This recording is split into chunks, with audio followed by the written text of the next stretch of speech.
राम राम. आपल्या विश्व चैतन्य चॅनलला सगळ्यांनी सबस्क्राईब करा हो माय बाप. पवित्र कार्याने आपल्या जीवनाचं कल्याण होतंय असे असणारे सद्गुरू भीमसेन महाराज यांचा पुण्यतिथी सोहळा ऐका. बाबांचा पुण्यतिथी सोहळा. बाबांचा जन्म नेकनूर गावी झाला. 1923 ला बाबांचा जन्म झाला. निहाल सिंह त्यांच्या वडिलांचं नाव आहे आणि तुळजाबाई त्यांच्या आईचं नाव आहे. निहाल सिंह वडिलांचं नाव आहे आणि तुळजाबाई आईचं नाव आहे. अरे एका तुळजाबाईच्या कुशीमध्ये एक बाळ जन्माला येते.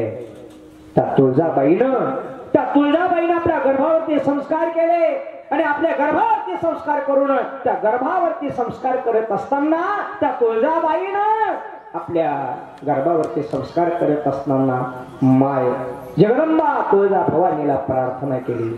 तुळजा भवानी आई आहे भीमसेन महाराजांच्या आईचं नाव. आणि त्या तुळजाबाईनं प्रार्थना केली जगदंबेला, ए जगदंबे माझ्या कुशीत असा जन्म पुत्र होऊ दे, असा माझ्या कुशीत मला असा मुलगा दे, पुत्र व्हावायचा गुंडा ज्याच्या हातात हिरोवंडा. नाही मग पुत्र व्हावायचा गुंडा ज्याचा तीही लोकी धेंडा. उभारीला ध्वज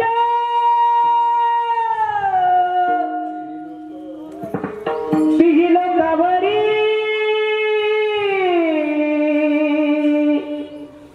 ऐशीच राज्यारी कीर्ती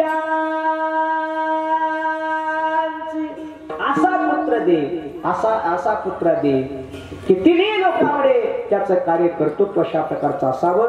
आणि म्हणून आईला साकडं केलं आणि तुळजाबाईला मुलगा झाला. पुढे तुळजाबाईनं बारशाच्या दिवशी त्या मुलाचं नाव भीमसिंह ठेवलं.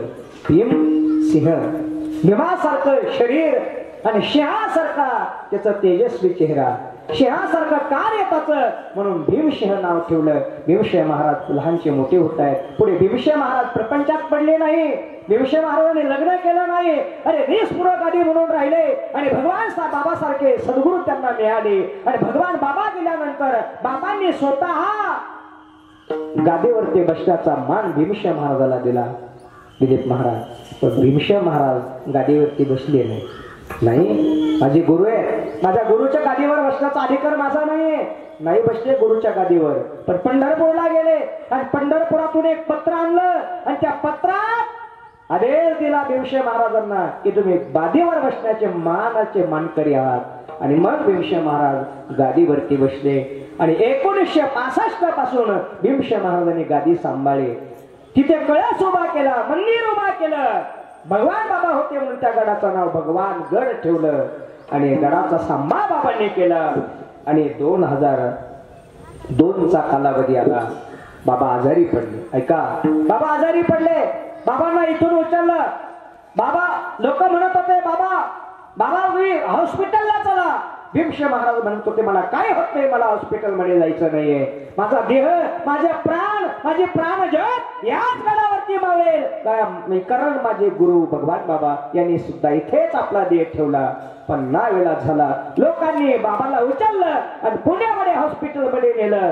पण बाबा सलाम लावून देत नव्हते. बाबा इंजेक्शन देऊ देत नव्हते. डॉक्टरांना सांगितलं बाबांना माझी वेळ आलेली आहे, माझी मृत्यूची वेळ आलेली आहे. माझा भगवान माझी वाट पाहतोय, मला जायचंय, माझ्याकरता माझे दार उघडे आहेत.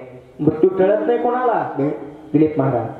भीमसेन महाराजांनी सांगितलं अमक्या वाजता मला जायचंय, माझे बाबा मला घेण्याकरता येणार आहे, माझा भगवान मला घेण्याकरता येणार आहे. आए गजब रे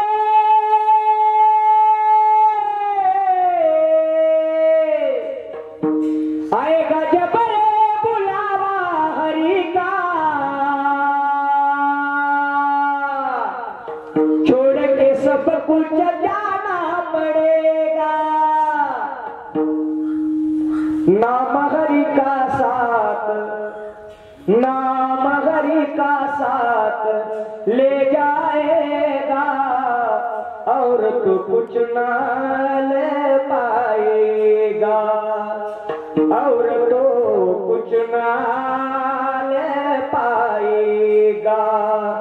नाम हरि का साथ, हरि हरि हरि नाम हरि का साथ ले जाएगा और तो कुछ ना ले पाएगा। आएगा जब आएगा जब बुलावा हरि का, छोड़ के सब कुछ जाना पडेगा। हे सगळं सोडून मला जायचंय। आणि वाट पाहतात परमात्म्याची भगवान घेण्याकरता येतात भीमसेन महाराजांना। भीमसेन महाराज डॉक्टरांना सालाईन इंजेक्शन देऊ देत नाही आणि शेवटी 2003 लागलं आणि 2003 मध्ये अर्थातच बाबांनी 2003 चालू असताना नोव्हेंबर महिन्यामध्ये बाबांनी आपला देह परमात्म्याच्या म्हणजे बाबांच्या स्वाधीन केला आणि ते भीमसेन महाराज भगवंताच्या ज्योतीमध्ये विलीन अशा प्रकारचे झाले। सद्गुरु भीमसेन महाराज की जय, सद्गुरु भीमसेन महाराज की जय, सद्गुरु भीमसेन महाराज की जय। हरेश्वर माऊली नाराज माऊली हरेश्वर माऊली नाराज माऊली हरेश्वर माऊली नाराज माऊली तुकाराम। राम राम। आपल्या विश्व चैतन्य चॅनलला सगळ्यांनी सबस्क्राईब करा हो माय बाप।